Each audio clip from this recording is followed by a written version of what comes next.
Só falta um elemento aqui para a gente completar o que vai ser feito essa semana. Tá? Então, eu falei de proposição simples, né? 2 é um número primo, uma proposição simplesinha, tá? Atômica. Falei de conectivos. Mas, aqui todos os exemplos que eu dei, eu estou falando de um indivíduo específico, número 2, André, Diadora, Bernardo, etc. Pensa no exemplo que eu dei lá no começo. Todo triângulo retângulo tem a soma dos quadrados de seus catetos igual ao quadrado da hipotenusa. Eu não estou falando de um triângulo específico, estou falando de todos os triângulos. Né? Normalmente, a gente estuda uma certa categoria, os números inteiros, os dinossauros, estuda uma certa categoria. O conhecimento, na verdade, é uma classificação de coisas. Se você se interessa naquele objeto, você estuda, você classifica em diferentes tipos, diferentes categorias. Aquele objeto você vai dividir de acordo com a natureza dos objetos que você está estudando. Né? Então, já você tem um universo de objetos sobre os quais você faz proposições, afirmações. Tá? Então, quando a gente considera todos os triângulos, eu estou considerando o universo dos triângulos e estou fazendo uma afirmação sobre esses objetos. No caso, todos os triângulos retângulos têm lá triângulo de Pitágoras. Né?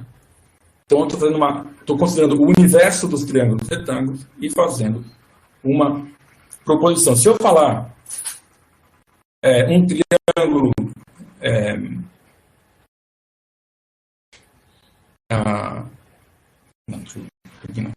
um certo triângulo é retângulo, perguntar para vocês se essa proposição é falsa ou verdadeira, vocês não vão saber. Né? Depende do triângulo. Para alguns triângulos essa proposição é verdadeira, para outros triângulos essa proposição não é verdadeira. Né? Isso aqui é uma proposição que a gente chama de aberta. Ela tem uma variável aqui. Né? Esse cara não é definido. Na verdade, quando eu falei lá atrás, André é andreense, eu até chamei a atenção. André é um indivíduo específico.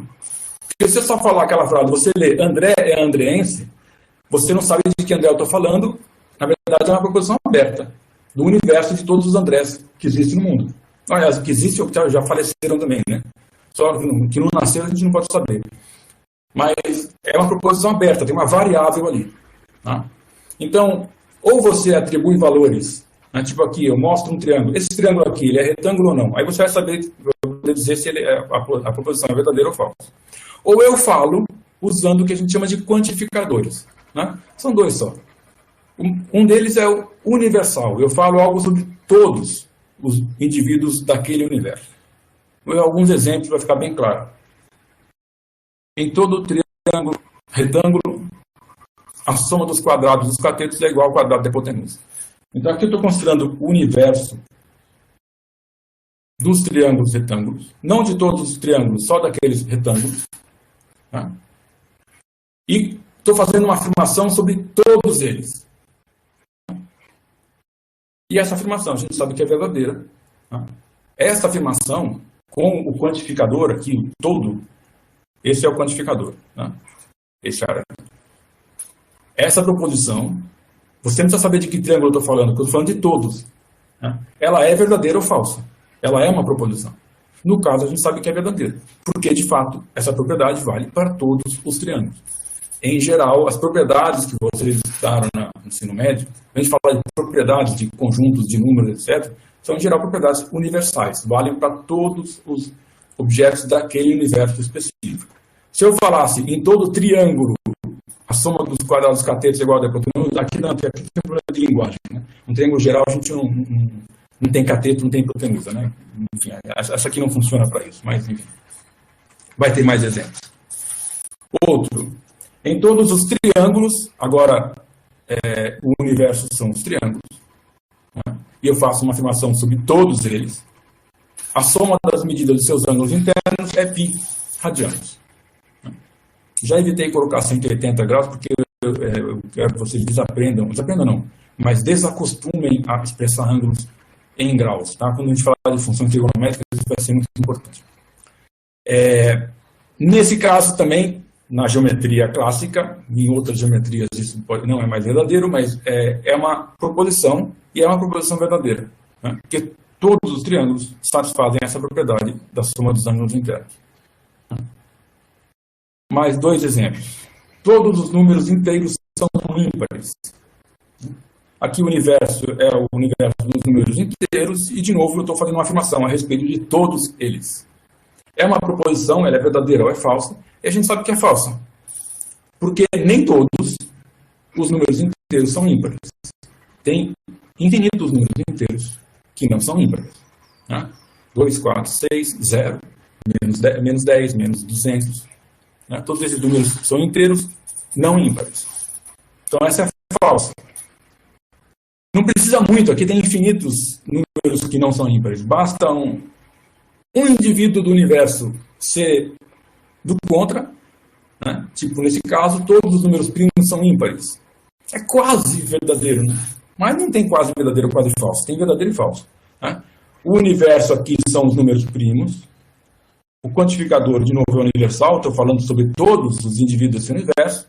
E estou afirmando que todos eles são ímpares. Tem um sujeito, o número 2, que está nesse universo e não é ímpar. Consequentemente, essa frase é falsa. Faz sentido?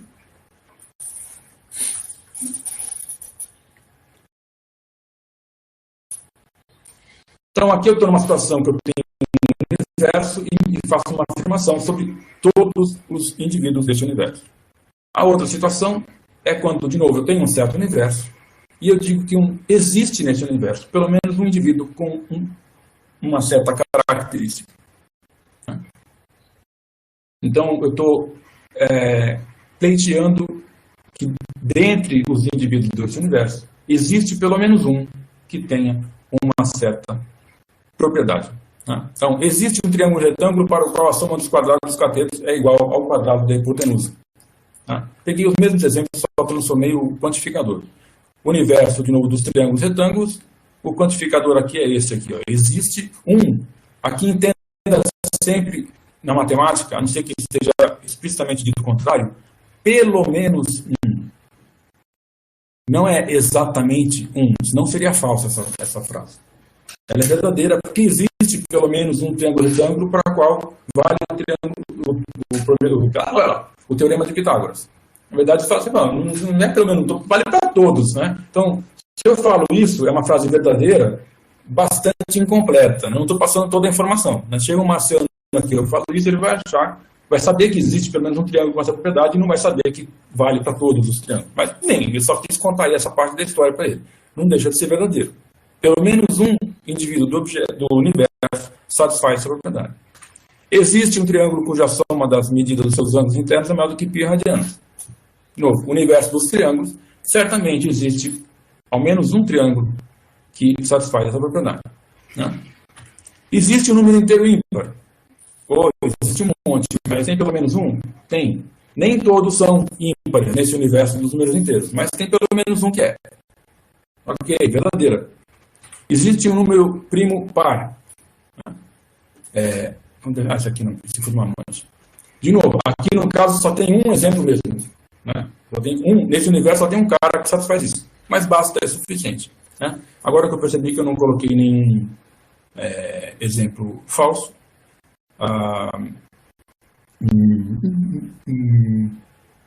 Não, desculpa, gente, eu coloquei um exemplo falso aqui, eu esqueci que eu mudei aqui. Deixa eu voltar. Deixa eu ver se alguém está acordado. Não, ninguém está acordado. O segundo, né, aqui não é igual. Né, não é igual.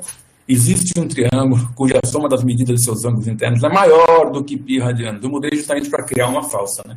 Então, eu esqueci que eu tinha mudado. Então, na verdade, não. Essa aqui é falsa por quê? Porque nenhum triângulo que eu pegar, nenhum indivíduo desse universo vai satisfazer essa propriedade. Não adianta, eu posso pegar 1 trilhão, não vou achar nenhum que satisfaz essa. Então, nesse universo não existe um triângulo com essa propriedade. Né? Na verdade, essa proposição é falsa. Né? Conceitualmente é bastante simples. Na hora de você observar em algumas proposições matemáticas, principalmente quando você junta mais quantificadores, que é a situação mais comum, né? Aí que o bicho pega, né? Algumas propriedades têm uma única variável, tipo, n é um número ímpar, né? N é um número, uma variável.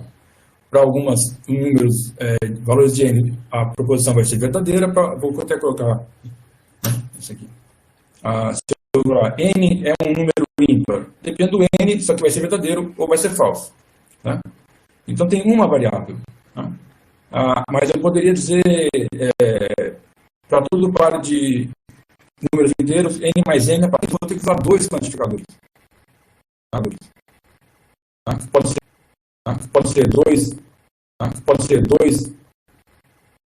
ser dois universais, dois existenciais, um universal, um existencial, um universal. E essas quatro situações, em geral, são diferentes, né? Então, quanto mais variáveis tiver na sua proposição, mais quantificadores você precisa, mais complexo fica o raciocínio, né? Então, tem que tomar cuidado. Mas, quando tem um só, é bastante razoável, né, de se avaliar o valor verdade. Tudo bem? Deu para ter uma ideia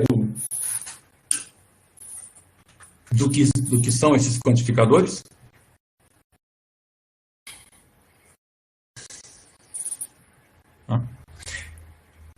Esse é o conteúdo dessa semana. Semana que vem usa tudo isso, né, principalmente a coisa dos conhecimentos que eu passei. Tá? Fundamentalmente os conectivos e os quantificadores. Tá?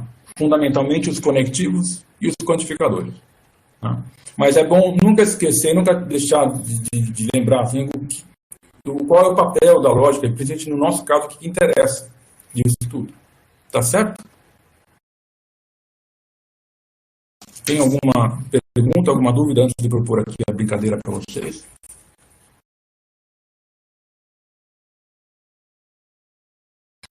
O último tópico de quantificadores ou especificamente quantificador existencial? O existencial. Então, a ideia primeira é a mesma no sentido assim, você tem um certo universo, por exemplo, números inteiros, e faz uma afirmação sobre um número inteiro genérico. N é um número ímpar, né? Esse tipo de proposição depende, o valor verdade desse tipo de proposição depende do valor da variável que você considera. Quando a gente fala assim,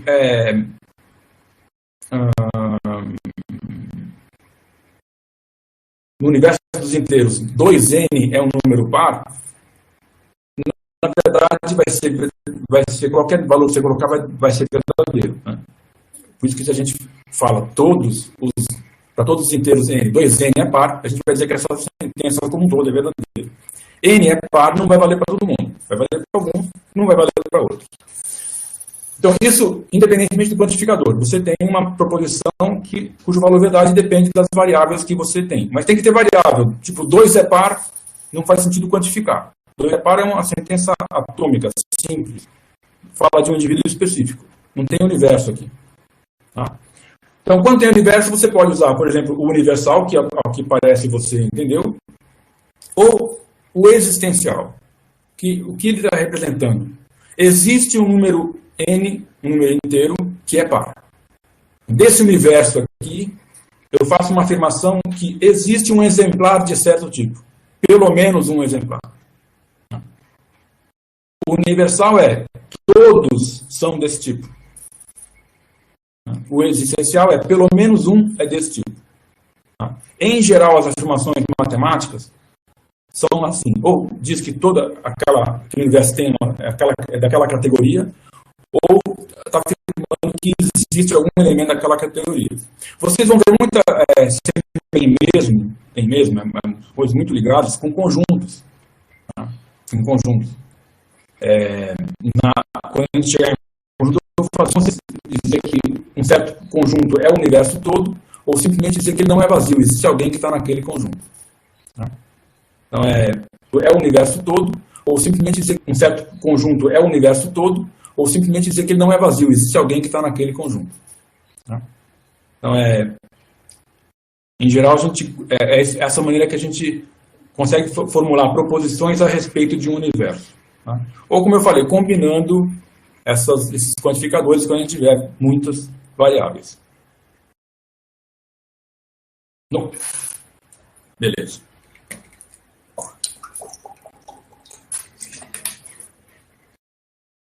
Sugestão que vocês peguem um pedaço de papel.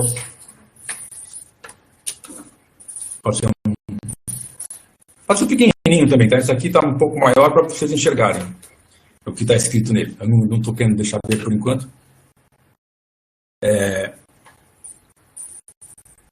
Aí vocês escrevem de um lado, cadê?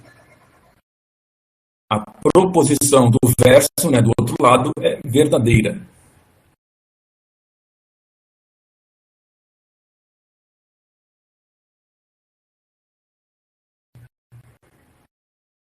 E do outro lado, vocês escrevem a proposição do verso é falsa.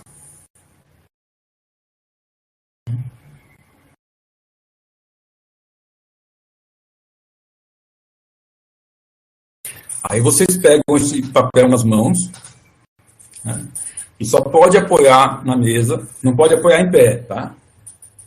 Tipo, dobra assim, coloca, ele fica. Não, tem que apoiar com o lado visível. E o lado visível tem que ser verdadeiro. Se você colocar de maneira errada, e se você soltar o papel, tem a maldição que no dia seguinte cai em todos os cabelos. Né? Então só pode soltar quando você tiver certeza que a parte de cima é verdadeira. Né? Então, de um lado está escrito que a proposição do verso é falsa, do outro lado está escrito que a proposição do verso é verdadeiro.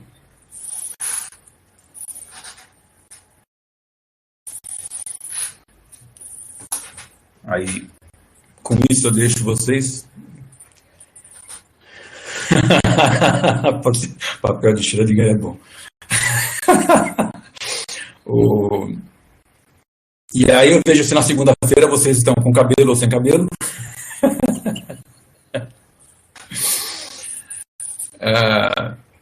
Aí, se vocês quiserem, a gente discute sobre a brincadeira do papel. Mas isso ilustra, tem outras formulações disso, mas nem toda sentença que parece bem formulada e parece uma proposição pode ser considerada uma proposição. Não pode levar a contradições. E quando você tem contradição no seu sistema, você pode provar qualquer coisa é verdadeira. Beleza, gente? Um agradecimento explícito a Ana Beatriz, Gabriela, Giovana, Lauren e Rodrigo pela presença visual. Eu até acho que antes tinha mais alguém, além de vocês, não sei. Então, mas se alguém se mostrou e depois saiu, obrigado do mesmo jeito, mas sem demérito aos outros, tá? Como eu falei, se de repente a gente puder revezar, né, para nem sempre essas pessoas ficarem aí expostas. Mas olha, elas estão com cara saudável, não sofreram, ninguém virou jacaré, então. Mas valeu, para mim fez diferença.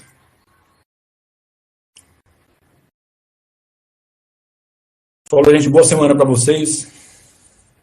A semana ainda tem bastante coisa, né? Fiquem bem, se cuidem dos seus. Cuidemos-nos a todos.